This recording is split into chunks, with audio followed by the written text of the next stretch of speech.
Was wünscht man einem, wo alles hat? Sag mir, was ihm noch wünschen willst.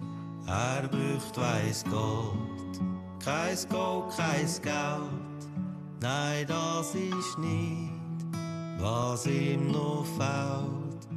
Es sind vielleicht nur ein paar Worte, ein guter Rat, ein bisschen Trost. Ich wünsche dir von ganzem Herz nur das Beste auf deinem Lebensweg.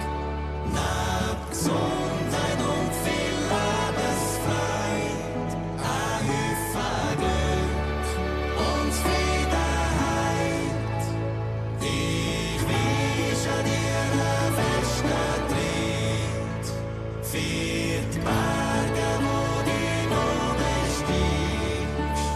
Wenn du den Gipfel da erreichst, ein Haufen Glück und Zufriedenheit.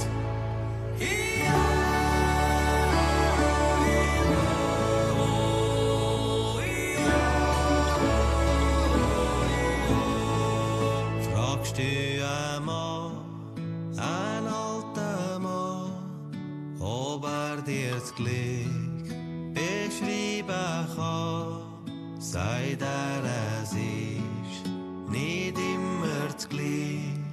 Nein, das Glück bestimmt jeder für sich. Drum ist mein